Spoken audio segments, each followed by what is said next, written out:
దేవుడు కృప చూపాడు. హల్లెలూయా. చదువుదామండి లేఖనం నుండి ఒకే ఒక మాట చూపిస్తాను మీకు. వాక్యములోకి వెళదామండి. యోహాను సువార్త 19:30 నుండి మనం చదువుకుందామండి. యోహాను సువార్త 19:30 నుండి చదివి మనం చదివినట్లయితే 30 నుండి 38 దాకా చదువుదామండి. సారి యేసు ఆ చెరుకు పుచ్చుకొని సమాప్తమైనదని చెప్పి తల వంచి ఆయన ఆత్మను అప్పగించను. ఆ దినము సిద్ధపరచు దినము. ఏ దినం అంటది? ప్రియమైన దేవుని బిడ్డలారా, ఆ దినాన దేవుడు ఆ దినము సిద్ధపరచు దినమని అక్కడ ఎందుకు వాడకైందంటే రాయబడి ఉందంటే, సిద్ధపరచు దినమనగా యూదులకు ఆ రోజు పనులు మొత్తం చక్కపెట్టుకొని, ఎందుకంటే ఉదయమే విశ్రాంతి దినము కనుక. ఎప్పుడంట? శనివారము విశ్రాంతి దినము. ఆ రోజుల్లో, ఇప్పుడు కాదండి, ఆ రోజుల్లో విశ్రాంతి దినము శనివారము. అందుకని శుక్రవారాన్ని ఏమంటారంటే సిద్ధపరచు దినము. ఆ దినాన సిద్ధపరచు దినం అని ఎందుకు అన్నారంటే, ఉదయాన్నే విశ్రాంతి దినము కనుక విశ్రాంతి దినమున ఏ పని చేయకూడదు.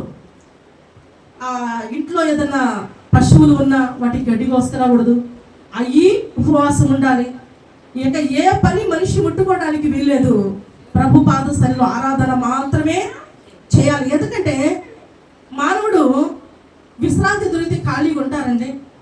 రేపు పొద్దున పోయి ఒక 1000 రూపాయలు, పురుషులకైతే 1000 రూపాయలు, స్త్రీకైతే 500 సంపాదించుకోవచ్చు అని మైండ్కి పని చెబుతూ మనిషి కూడా చేస్తూ ఉంటారు. అందుకని ఆదివారం శనివారం కూడా సమయం చిక్కి తాగేటట్టు లేదు. దేవుడు ఆజ్ఞ అక్కడ జరిగింది. అయితే అందుకని ఆ దినాన శుక్రవార దినమున ఏం చేశారంటే దేవుని బిడ్డలారా, ఆ పనులన్నీ చేసుకొని ఉదయం కల్లా ఏ పని, వంట కూడా అయిపోయింది అనమాట. వంట కూడా చేసేసుకొని, అంటే వంట అంటే ఉదయాన్నే చేయరు, సాయంకాలం పూట 12 గంటలకు వండుకున్నా రేపు ఉదయం కల్లా ఉండిద్దా ఉండదా? ఎండాకాలం అయితే సర్ది పడిపోయింది. అదేవిధంగా ఏదో ఒక రూపంలో సిద్ధపరచు దినాన అన్ని పనులన్నీ పూర్తిగా చేసుకొని ఉదయం కల్లా ఆ శనివారపు దినమున ఏమంటారంటే విశ్రాంతి దినం. అందుకని దాన్ని సిద్ధపాటు కలిగిన సిద్ధపరచబడిన దినం అంటారు. ఆ సిద్ధపరచబడిన దినములో యేసయ్యని ఏం చేశారంటే ఆయనని చంపటానికి ప్లాన్ చేశారు. చంపటానికి ప్లాన్ చేసేసి ఆ రోజు ఆ పని మొత్తం ఆ రోజు పూర్తయిపోవాలి. యేసయ్యని ఆ దేవాలయంలోకి విడిచి వెళ్ళారు. ఆయన హింసించారు. ఆ రోజు 9 గంటలకి ప్రారంభించారు హింసించటము. హింసించి ఆయన్ని ఇక ప్రియమైన దేవుని పెట్టాలి. ఈ సిద్ధపరచు దినాన ఎంత చేసినా ఆ రోజే చేయాలి.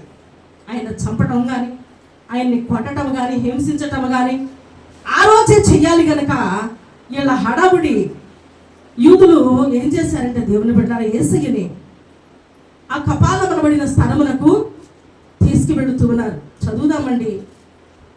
పూర్తిగా చదువుతున్నప్పుడు నేను మీకు దాన్ని వివరించడానికి ఇష్టపడతాను, ఎందుకంటే మీకు గుర్తుకు రావాలి. ఆ దినము సిద్ధపరచు దినము, మనిషికి విశ్రాంతి దినము. అంటే మరుసటి రోజు కనుక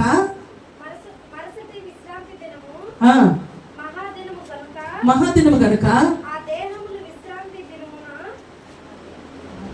స్పష్టంగా చదివితే బాగా అర్థమైంది. లేకపోతే నాకు కూడా అర్థం కాదు, నువ్వు చెప్పేది నాకు కూడా అర్థం కాదు. అక్కడ మీరు ఫుల్ స్టాప్ కాడ ఆపుకొని మళ్ళీ మొదలు పెట్టి చదువుతుండాలి. బాగా కొట్టుడు పట్టకూడదు దాన్ని.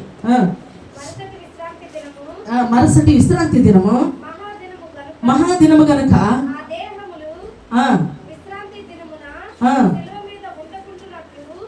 ఆ దేహములు శిలువ మీద వండుకున్నట్లు. చాలండి ప్రేమైన దేవుని బిడ్డారా. అయితే ఆ సిద్ధపరచు దినమున మరుసటి రోజుకి ఏ పని, మేము పవిత్రంగా ఉండాలి, మేము పరిశుద్ధంగా ఉండాలి, ఏది చేసినా ఈరోజే పూర్తి చేయబడాలని ఏం చేశారంటే దేవుని బిడ్డలారా, ఆయనని సిలువ ఎక్కించారు. ఆయనతో పాటు బందిపోటు దొంగలను కూడా సిలువ ఎక్కించారు. ఎక్కించిన తర్వాత వాళ్ళు ఇక సిలువ మీద చనిపోకపోతే వాళ్ళని ఏం చేయాలా? ఆ 2 కాళ్ళు నరికేస్తే వాళ్ళకున్న ఆ ప్రాణం అనేది తట్టుకోలేని పరిస్థితి వచ్చేసి వాళ్ళు చచ్చిపోతారు. వాళ్ళు చచ్చిపోతేనే వాళ్ళని పాతి పెట్టడానికి అవకాశం ఉండదు, లేకపోతే అవకాశం ఉండదు. వాళ్ళ రక్తం కానీ వాళ్ళు చేసే దుర్మార్గ పనులు కానీ ఆ భూమి మీద ఆ రోజు జరగటానికి ఆ మరుసటి రోజు జరగటానికి వీల్లేదని ఏం చేశారంటే బ్రతికుండగానే ఆ బందిపోటు దొంగల కాళ్ళు విరగొట్టారు. మీకు చదువుకుంటూ వెళితే ఆలస్యమయ్యేటట్టుకుంది, నేను చెప్తా. ఆ 2 కాళ్ళను విరగొట్టారు. యేసయ్య దగ్గరికి కూడా వచ్చారు విరగొట్టడానికి. యేసయ్య దగ్గరికి కూడా వస్తే యేసయ్య అప్పటికే చనిపోయాడు. ఒకవేళ బ్రతికుండగానే మాకు ఆ శవాన్ని మాకు అప్పచెప్పండి అయ్యా అని అడిగితే, బతికుండండి శవాన్ని సమాధిలో పెట్టారు, ఆయన లేచాడని అదొక బాధ అండి. ఖచ్చితంగా మన ప్రభుని అబద్ధికుడనే అనుకుంటారు. అయితే వాళ్ళ 2 కాళ్ళను చదవండి, మీకు అర్థమైంది కొంచెం. వాళ్ళ కాళ్ళు విరగొట్టించి వాళ్ళని తీసివేయించమని యూదులు పిలాతును అడిగిరి. కాబట్టి సైనికులు వచ్చి ఆయనతో కూడా సిలువ వేయబడిన విరగొట్టి వారు యేసునద్దకు వచ్చి అంతకు ముందే ఆయన మృతి పొందెనని ఉండట చూచి ఆయన కాళ్ళు విరగొట్టలేదు కానీ సైనికులలో ఒకడు వీటతో ఆయన పక్కలో పొడిచెను. హల్లెలూయా.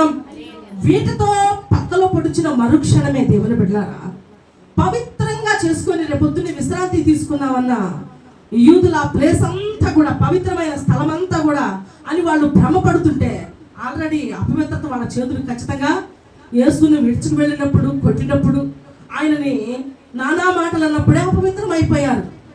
వాళ్ళు నానా మాటలని ఆయన హింసించినప్పుడే అపవిత్రం అయిపోయారన్న సంగతి పాపం బిడ్డలకు తెలియదు. అపవిత్రమైతే ఈయన కూడా ఆ కాళ్ళు నరికేసి ఒకరు చనిపోతే మాత్రం ఆయన వాళ్ళ కాళ్ళు ఇరవరంట.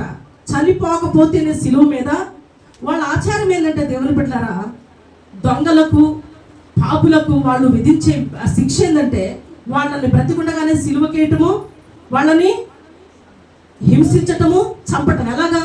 సిలువ మీద ఉండగానే పట్టటము, తిట్టటము, ఇంకా వాళ్ళని హింసించటము. ఇక వీళ్ళు సాయంత్రకాలం ఇంకా బ్రతికుంటే కాళ్ళు నరికివేయటం అనమాట. యేసు ప్రభు అప్పటికే చనిపోయాడు. బందిపట్టు దొంగ ఒక ఆయన వచ్చి ఏం చేశాడంట, ఈటతోటి తన పక్కలో పడవగా ఏమొచ్చింది? రక్తము, నీరు వచ్చిందంట. ప్రియమైన దేవుని బిడ్డలారా, రక్తము పశ్చాత్తాపానికి ముంగుర్తైనది. బాగా వినండి, రక్తము పశ్చాత్తాపానికి, క్షమాపణకు, నీరు పాప విమోచనకు సూచన అయి ఉన్నది. హల్లెలూయా. రక్తం దేనికి సూచన అయిందంట? పాప క్షమాపణకి సూచన అయి ఉన్నది. నీరు విమోచన, అంటే మన పాపము విమోచించబడటానికి ఆ నీరు సాదృశ్యమైనది.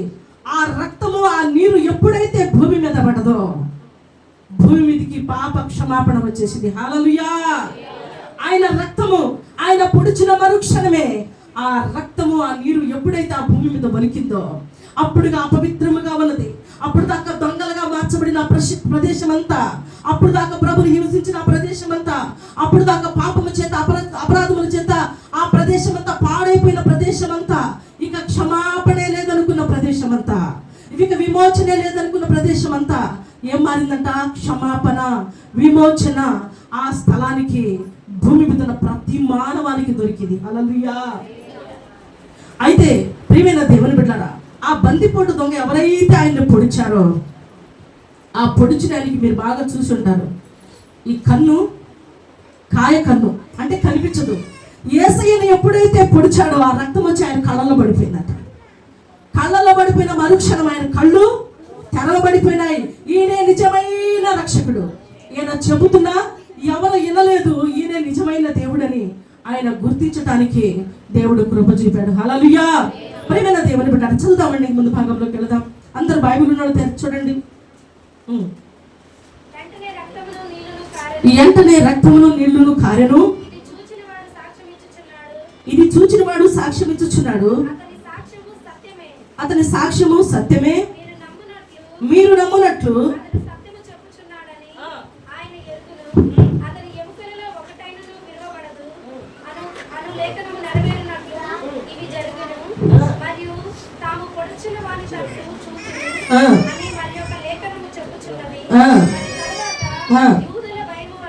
యూదుల భయము వలన రహస్యముగా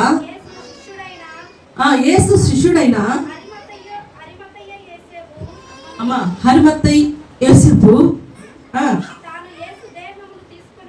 అంటే ప్రియమైన దేవుని బిడ్డలారా, హరిమత్తయి యోసేపు అనగా ఆయన పేరు హరిమత్తయి కాదు, గుర్తుపెట్టుకోండి. ఆయన పేరు కాదు, ఆయన ఊరు పేరు హరిమత్తయి. ఆయన పేరు ఏం పేరంటే హరిమత్తయి కాదమ్మా, హరిమత్తయి ఆయన ఊరు పేరు, యోసేపు అని ఆయన పేరు. అయితే అందుకని ఆయన ఊరు పేరుతోటి, అంటే మీకు అర్థమైంది. అమ్మ కోడేశ్వరమ్మ అంటే ఎవరమ్మా? ఇప్పుడు మా మామయ్య పేరు బాగా వాడుక. ఏం పేరంటే, ఆ మాట వదిలే కానీ ఆంధ్రాలో వేసే కోటేసు చాటగడ్డపాడు అంటారు, అవునా కదా? అంటే ఆయన పేరు కూడా హరిమత్తయి యోసేపు అని, ఆయన పేరేమో ఊరు పేరు, ఆ పేరేమో యోసేపు, అందుకని హరిమత్తయి యోసేపు అంటారు. ఇదే గుర్తుపెట్టుకోండి. కొన్నిసార్లు పొరపాటు పడి హరిమత్తయి యోసేపు అని పేరు పెట్టుకుంటారు. పేరు కాదు, ఊరు పేరు హరిమత్తయి, ఆయన పేరు యోసేపు. అయితే ఈ ఊరు ఎక్కడ ఉంటుంది ఏంది అని మీరు అనుకుంటున్నారా? ఒకవేళ మీరు కొన్నిసార్లు కొంచెం తెలియగలరు, ఖచ్చితంగా తర్వాత అడుగుతారు కనుక, యెరూషలేముకు 30-35 కిలోమీటర్ల దూరంలో ఉండిద్దంట. వెళ్తామండా? అందుకని ఆ ఊరు పేరు పెట్టి ఊరిని ఆయన పేరుని అక్కడ ఉచ్చరించటము జరిగింది. అయితే ఆయన ఎలాంటివంటే రహస్య క్రైస్తవుడు. ఆయనకు కలిగిన శిష్యులందరూ ఆయన్ని ధైర్యంగా వెంబడించారు, కానీ ఈయన మాత్రము యూదులకు భయపడి రహస్యంగా ఆయనతో సహవాసం చేస్తున్న యోసేపు. ఆయన ప్రభుని స్థానముగా ప్రేమించిన వాడు, పైగా ధనవంతుడు కూడా. ఆయనకు కొంచెం పలుకుబడి కూడా ఆయనకు ఉన్నది. అందువల్లనే ఆయన ఏం చేసినట్టు ధైర్యం చేసేసి, ఆయన ధైర్యం, ఎందుకంటే పలుకుబడి ఈ లోకంలో మనకు తెలుసు బాగా. కొంచెం పలుకుబడి ఉంటే, అరే ఆయన పిలుచుకొచ్చుకుంటే నీకు డబ్బులు ఇస్తామంటారు, అవునా కదా? కొంచెం పలుకుబడి ఉంటే. అలాగే యేసేపు కూడా ఏం చేశాడంటే, ఎవరి దగ్గరికి వెళ్ళాడు? పిలాతు దగ్గరికి వెళ్ళాడు. అయ్యా, యేసయ్య దేహమును నాకు ఇవ్వండి అని అడిగాడు. చదవండి. తాను యేసు దేహమును తీసుకొని పోవుటకు పిలాతు వద్ద సెలవడిగాడు. అంటే ఆ ఒట్టి వాళ్ళు అందరూ పోయి అడిగి తెస్తారంట. మళ్ళీ అంటాడు, అలాంటాడు, పోయా నాకు పలాంది కావాలంటే, అసలు నువ్వు ఎవరికి చెందిందానివి ఏంది అసలుకి? ఇంకా పైగా యేసు ప్రభు శిష్యులని తేను కూడా తెసిపోయి లోపలేస్తారని కొంతమంది భయపడి కూడా యేసు ప్రభు శిష్యులని చెప్పుకోరు. ఈయన ఏం చేశాడంటే, కొంచెం పలుకుబడి, ధనవంతుడు కూడా, ధనం ఉంది, పలుకుబడి ఉంది, కొంచెం ఏనంటే పేరు కూడా యెరూషలేములో ఉన్నది కనుక ధైర్యం చేసి యేసయ్య దేహాన్ని అడగటానికి పిలాతు దగ్గరికి వెళ్ళాడు. అని ఆయన అడిగాడు, నాకు యేసయ్య దేహము నాకు అప్పచెప్పమని అడిగాడు. పిలాతు సెలవిచ్చెను కనుక యేసు దేహమును తీసుకొని పోయెను. ప్రియమైన దేవుని బిడ్డలారా, ఆ శవాలని ఆ శిలువ మీద ఉంటే మీకు చెప్పా కదా, ఆ ప్రదేశం అంతా అపవిత్రత అయిపోయింది. అందుకని నైట్ 12 గంటలకల్లా ఏ పనులైనా పూర్తి చేసేయాలి. అందుకనే యూదుల ఆచార ప్రకారంగా ఏంటంటే, ఆ వ్రేలాను తీయబడిన ఆ మనుషులను, యేసుని, వాళ్ళనైతే పాపం ఎక్కడో సాట పడేసి ఉంటారో, పాతి పెట్టుంటారో, లేదా ఏమైనా పెంకు తినుంటారు, కానీ యేసయ్య మాత్రం అలా కాటానికి వీల్లేదని హరిమత్తయి యోసేపు ఏం చేశాడంటే, తన దేహమును అడిగి బ్రతిమాలుకొని తీసుకొని ఏం చేశాడు, ఆయనతో పాటు ఇంకొక ఆయన సహకరించాడు. ఆయన ఇప్పుడు మీరు చెప్పాలి ఎవరైనా యేసు ప్రభువుతో సహకరించిన ఆయన. మీరు బాగా ఈరోజు వాక్యం విని తర్వాత కూడా మీరు జ్ఞాపకం ఉంచుకోవాలి. నికోదయము ఈయనకు సహకరించాడు. దేవుని బిడ్డలారా, సహకరించి ఇద్దరు కలిసి తీసుకొని పోయి హరిమత్తయి యోసేపు ఎక్కడ తొలిపించుకున్నాడంటే, కపాలమనబడిన స్థలము పక్కనే ఒక తోట ఉన్నదంట. అంటే యేసు ప్రభుని సిలువేసిన ప్రదేశంలోనే ఆ కపాలమనబడిన ఒక స్థలంలో ఆయన సమాధిని తొలిపించుకున్నాడు. ఎవరైనా మళ్ళీ రెండోసారి మిమ్మల్ని అడుగుతున్నాను కదా, దాన్ని మీరు సమాధానం నోటికుండా రావాలని. హరిమత్తే యేసేపు ఆయన ఏం చేశాడంటే, నేను చనిపోతే, ఎందుకంటే ధనవంతుడు కదా, ముందే సమాధిని తొలిపించుకొని అంతలో నేను చనిపోయిన తర్వాత అక్కడ కొన్నిసార్లు మన పెద్దలు కూడా అంటారు, ఏమంటారు, నేను గనక చనిపోతే నన్ను మాలపాట్లనే పెట్టండి అమ్మా, ఎక్కడ పెట్టద్దు.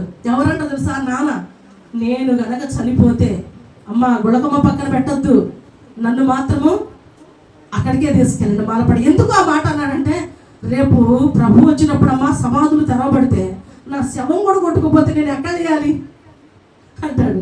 అందుకనే విశ్వాస జీవితంలో యేసేపు ఏం చేసిందంటే సమాధిని తొలిపించుకొని, ఎందుకంటే ప్రభు వచ్చినప్పుడు నేను కూడా లేపబడాల, సమాధిని తొలిపించుకొని ఆ సమాధి రెడీగా ఉన్నది పరిశుద్ధుడైన ప్రభుని ఇష్టంగా ప్రేమించిన మరి యేసేపు ప్రభుని ఎంతగానో ప్రేమించాడు. దేవుని పట్ల ప్రేమించి ఈయన ఎక్కడికి వెళ్తాను, నేను తొలిపించుకున్న సమాధిలో అన్నీ ఉంచాలని ఆ సమాధిలో ఆ సుగంధ ద్రవ్యములు బోళములు అన్నీ తీసుకొచ్చి యూదుల ఆచార ప్రకారముగా శవానికి ఇవన్నీ పోస్తారంట. నికోదేము చదవండి, చదువు. మొదటి రాత్రి వేళ ఆయన యొద్దకు వచ్చిన నికోదేము కూడా బోళముతో కలిపిన హగరు రామారమి 150 సేర్ల ఎత్తు తెచ్చెను. అంతట వారు యేసు దేహమును ఎత్తుకొని వచ్చి యూదులు పాతిపెట్టు మర్యాద చొప్పున, అంటే ఆ యూదులంట మనిషి చనిపోయిన తర్వాత ఈ సుగంధ ద్రవ్యాలన్నీ తీసుకొచ్చి ఆ మనిషికి పూసి పాతి పెట్టేవాళ్ళంట. ఎందుకంటే తొందరగా కుళ్ళిపోకుండా ఉండటానికి, మళ్ళీ ఆ చనిపోయిన మనిషి 4 రోజులకు 3 రోజులకి మంచి వాసన వస్తుంది కదా కదా, ఒక రోజు దాటితోనే మనిషిలోని నోట్లోంచి నురుగు, మరి అది ఏదో ఒక స్మెల్ వస్తూ ఉంటుంది కదా. అందుకని ఆ శవానికి యూదుల ఆచార ప్రకారంగా సుగంధ ద్రవ్యములు బోళములు అన్ని తీసుకొచ్చి ఆ శవానికి పూసి సమాధిలో పెట్టేవాళ్ళంట. అదే ఆచార ప్రకారంగా నికోదేము కూడా ఆయనకి ఎంతైతే తీసుకురావాలనిపించిందో ఆ సుగంధ ద్రవ్యములను అన్నిటిని తీసుకొచ్చి ఇద్దరు కలిసి, వీళ్ళతో పాటు గలిలయ నుండి కూడా కొంతమంది మనుషులు వచ్చారంట. ఆ కలిసి అక్కడ అందరు కలిసి ప్రభుని తీసుకెళ్ళి ఆ సమాధిలో ఆయనకి ఆ సుగంధ ద్రవ్యములు పూసి పాతి పెట్టడం జరిగింది. దేవుని బిడ్డలారా గుర్తుంచుకోండి, సిద్ధపరచు దినమనగా విశ్రాంతి దినానికి ముందు జరిగిన రోజు, అంటే అది శుక్రవారము.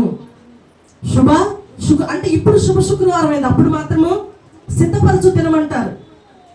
హరిమత్తే యేసేపు అని ఎవరు పేరు పెట్టుకోమన్నాడు, ఊరు పేరు మనిషి పేరు పెట్టుకోవద్దు. యేసేపు అనే పేరు హరిమత్తే ఊరికి చెందిన మనిషి అని అర్థం. హరిమత్తే యేసేపు ప్రభుని ఇష్టంగా ప్రేమించి ఆయన రహస్యంగా ప్రభుని అమ్మడిస్తూ ప్రభుని ఎత్తుకెళ్ళి ఆయన సమాధిలో పాతి పెట్టడానికి దేవుడు కృప చూపించాడు. హల్లెలూయా. అదేవిధంగా దేవుని బిడ్డలారా, యేసు ప్రభు చనిపోతూ కూడా తన బాధ్యత ఒకటి ఉంది. తల్లి నా కోసం నేను గర్భంలో పడ్డది మొదలు పెట్టుకొని నా కోసం ఎన్నో నిందలు భరించింది, ఎన్నో అవమానాలు పడ్డది, పాపం చేసి కుమారుని కానదన్నారు, ఎన్నో నానా మెరుకులు ఇబ్బందులు నా తల్లికి వచ్చినాయి. ఆయన చనిపోవటానికి అవతల ఎన్ని రోజులు గడిచిందని, ఎన్ని సంవత్సరాలు గడిచింది, చనిపోవటానికి ముందు ఎన్ని సంవత్సరాలు గడిచింది, 33.5 సంవత్సరంలో ఆమెకి వివాహమైంది, కుమారులను కన్నది. అంటే యేసు ప్రభుని కన్న తర్వాత ఆమె వివాహం చేసుకుంది, పిల్లలు కూడా కనింది. ఆ తర్వాత బహుశా యేసేపు కూడా చనిపోయి ఉంటాడు, తండ్రి కూడా. అంటే ఇంకా ఆదరణే ఆ తల్లికి లేదు కనుక, అదే తండ్రి ఉంటే ఆ బాధ్యత ఈయన తీసుకునేవాడు కాదేమో. బిడ్డలు ఇలా చూసేవాళ్ళు ఎవరూ లేరు, ఆ తల్లిని పరామర్శించే వాళ్ళు ఎవరు లేరు. ఒక భర్త ఉంటే పరామర్శిస్తాడు కనుక, తండ్రి కూడా లేడు కనుక ఆ తల్లి బాధ్యత తన శిష్యులకు ఇష్టమైన శిష్యులకు అప్పచెప్పాడు. ఇప్పుడు దాకా నేనున్నాను, ఆయన దేవుడి పని చేసుకుంటూ తల్లిని పరామర్శించుకుంటూ చూసుకుంటా ఉన్నా, నేను వెళ్ళిపోతున్నా, ఇక నా బాధ్యత అంతా నీదే అని ఆ శిష్యుడికి చెప్పి తల్లితో అంటాడు, అమ్మా ఇదిగో నీ కుమారుడు, ఇక్కడ నుండి ఈయనే నిన్ను సంరక్షిస్తూ పోషిస్తాడమ్మా అని.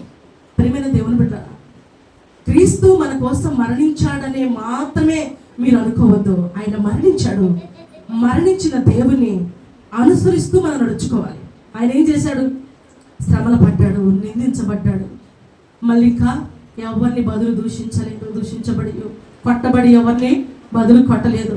పైగా ప్రియమైన దేవుని బిడ్డారా, ఆయన కపటము లేదు. ఆయన నోట ఏ కపటము కూడా లేదు. అంటే నోటి నుండి కపటం వస్తుందంటే హృదయము నిండిపోతేనే కపటం వచ్చింది. యేసయ్య హృదయంలో ఏమీ లేదు, ప్రేమ మాత్రమే ఉంది. హల్లెలూయా. నీలో నాలో యేసయ్య ప్రేమ కలిగి నీ హృదయం అంతా యేసయ్య ప్రేమ అంటే శత్రువుని సహితం ప్రేమించగల మనస్సు నీకు వచ్చేసింది. హల్లెలూయా. అందుకనే యేసయ్య ఒక శత్రువును ప్రేమించడానికి ఆయన ఇష్టపడ్డాడు. బందిపోటు దొంగ శిలువ మీద ఆయన ఎక్కింది మొదలు పెట్టుకొని ఏం చేస్తున్నాడు తెలుసా? దారిని పోయే వాళ్ళందరూ ఈడంట యూదులకు రాజంట, మళ్ళీ అందరిని బ్రతికిస్తాడంట, అందరినీ లేపుతాడంట అని పక్కా నవ్వుతున్నారు. వాళ్ళతో పాటు కూడా ఈ వైపున ఆ వైపున ఉన్న బందిపోటు దొంగలు కూడా వీళ్ళు కూడా అపహాస్యము చేస్తున్నారు. దేవుని బిడ్డలారా, అపహాస్యము చేస్తుంటే దేవుడు అసలు వాళ్ళు అపహాస్యం చేస్తున్నప్పుడు క్షమించే గుణం వచ్చింది. మనకైతే వచ్చిందా? ఎంత కూడా రాదు. ఏమన్నా కూడా మన మనసులో ఏదన్నా ఆ ఫలాని వ్యక్తి మీద ఏదన్నా మనసులో పడితే ప్రేమించాలని మనసు నీలో రానే రాదు. సామాన్యంగా పదే ఆ మనిషిని మనం బాధ పెడుతుంటాం. ఒకవేళ ఎవరైనా మనకి ఆయాసకరంగా మనం నడుచుకుంటే వాళ్ళని ప్రేమించడానికి, యేసయ్య మార్గంలోకి నడిపించడానికి, ఒకవేళ మన తండ్రి మనల్ని ఏమన్నా ఒక మాట నా ఓర్పు సహనము కలిగి, అదే దేవుడు మనకు మాదిరి. చనిపోయాడు, కొట్టబడ్డాడు, తిట్టబడ్డాడు అని కాదు. దేవుడు బిడ్డారా, ప్రేమించాడు. ఆ నీరు ఆ రక్తం ఏంటంటే క్షమాపణ, విమోచన. ఆ రోజు నుండి భూమి మీద సమాధానం వచ్చేసింది.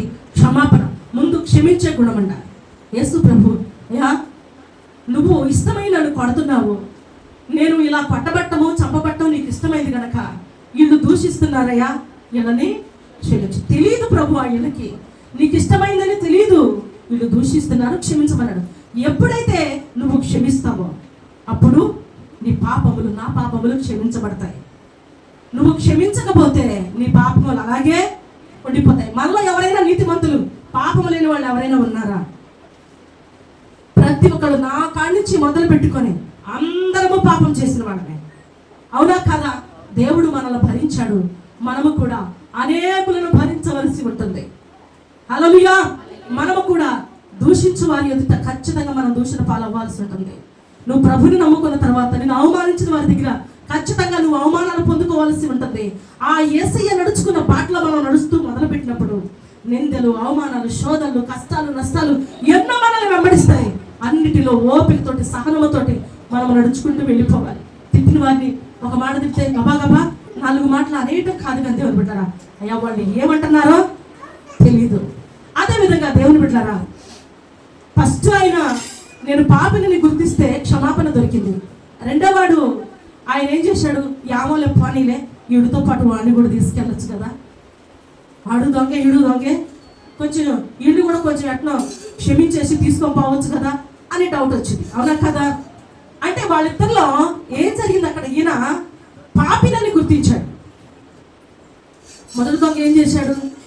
పాపిని అని గుర్తించి క్షమాపణ అంటే క్షమాగుణం దొరికింది ఆయనకి. అంటే క్షమిస్తే ఒకవేళ క్షమాపణ కోరుకుంటే నాకు విమోచన దొరికిద్దేమోనని సిలువలో దొంగ ఏం చేశాడంటే వెంటనే పాపినని గుర్తించి ఎడం చేతి ఉన్నవాడిని గద్దించి, మనమైతే ఈ శిక్షకు పాత్రులమే, ఈయన పాత్రుడు కాదు, ఈయన పరిశుద్ధుడు, మన కోసం ప్రాణం పెట్టడానికి వచ్చిన పరిశుద్ధుడు అనొద్దని నోరు ముప్పించి, అయ్యా నేనైతే నేను నమ్ముతున్నా, నీకు ఇష్టమైతే నీ రాజ్యంలోకి వచ్చినప్పుడు నన్ను జ్ఞాపకం చేసుకోమన్నాడు. ఎందుకన్నాడు తెలుసా? ప్రియమైన దేవుని బిడ్డలారా, ఆ క్షణమంతే సిలువలో దొంగకి అవకాశం ఉంటే, అంటే ఆ సిలువ మీద నుంచి దించి 4 రోజులు బ్రతికినాక చంపుతామనేది అవకాశం కానీ దొరికింటే ధర్మం చేసేవాడే, ఒకవేళ సిలువ సువార్తను ప్రకటించేవాడే, బాప్తిసం తీసుకున్నవాడే. అలాంటి అవకాశం అక్కడ ఏది లేదు కనుక నీ రాజ్యంలోకి వచ్చినప్పుడు నన్ను ఒక్కసారి వెంటనే క్షమాపణ దొరికింది దేవుని బిడ్డలారా. కానీ పక్కనోడు ఏమన్నాడు? హేళన వెగతాళి చేశాడు. మరి ఏమోలే, వాడిని కూడా తెలియక ఎగతాళి చేశాడు, క్షమించాలి కదా అని మనసు వచ్చేసిద్దామో. హృదయము మారకుండా దేవుడు ఆ మాత్రము క్షమించడు. వాడు శిక్షకు పాత్రుడు గనక ఖచ్చితంగా వాడికి శిక్ష పడవలసిందే గనక ఆ క్షణమందు హృదయంలో పశ్చాత్తాపం వచ్చేసింది. ఆయన పాపములు క్షమించబడి నేడే నువ్వు నాతో కూడా పరదేశంలో ఉంటావు. అలాంటి క్షమగుణ నేను చివరిగా నా భర్తకు చెప్పింది ఇవే మాటలు. తను అడిగాడు, నేను చెప్పా. చివరిగా ఒక మాట అన్నాడు, నేను ఇప్పుడు దాకా నేను చేసినంత మోసమే కదమ్మా, మరి నాకు క్షమాపణ ఎట్ట దొరికింది అంటే నేను అన్న సిలువలో దొంగకు అవకాశం లేదు, ఆయన దేవుని రాజ్యంలో ఉన్నాడు అన్నప్పుడు. అవునా, నాకు అవకాశం ఉంటే ఇక్కడి నుంచి నేను మారుతానని. కానీ నా భర్త నెల రోజులే తన జీవితాన్ని బ్రతుకును మార్చుకొని ప్రభు రాజ్యములకు ప్రియమైన దేవుని బిడ్డలారా, ఆయన నీతిమంతుల కోసం రాలేదు, పాపుల కోసము వచ్చాడు. భూమి మీద అప్పుడు కూడా దేవుడు ఉన్నాడు, ఇప్పుడు కూడా దేవుడు ఉన్నాడు. కానీ ఆ రెండిట్లలో ఒక డిఫరెంట్ ఉంది. ఏంటంటే ఫస్ట్ దేవుడు వచ్చాడు, మేము మాదిరిగా నడుచుకొని పరలోకం పోవాలంటే ఏం చేయాలి? అట్టయితే మీకు మాదిరిని నా సొంత కుమారుని భూమి మీదకి పంపిస్తానని ఆ కుమారుడు మాదిరి నుంచి మనకన్నిటిని నేర్పించి నడుచుకోమని చెప్పి, ఇలా నడుచుకుంటేనే దేవుని రాజ్యంకి వెళ్తాం. ప్రభు ఏదైతే చేశాడో అదే మనం చేస్తే దేవుని రాజ్యంలో మనకు చోటు ఉంటుంది. అనేకులను తీసుకుపోవడానికి దేవుడు కృప చూపుతాడు. చిన్న మాటలు దేవుడు దీవించును గాక. గుర్తుపెట్టుకోండి ప్రేమైన దేవుని, మీ ప్రేమ బంధువుల్లో అయినా, ఇళ్లల్లో అయినా, బిడ్డల పైన యేసయ్య ప్రేమను పంచండి. వాళ్ళు మారటానికి దేవుడు కృప చూపుతాడు. నీ విధేయత, మన యేసయ్య విధేయుడిగా మార్చబడ్డాడు. ఆయన చూపిన విధేయత వలన ఈరోజు నువ్వు నేను ఈ మందిరంలో కూర్చోడానికి దేవుడు కృప చూపాడు. హల్లెలూయా.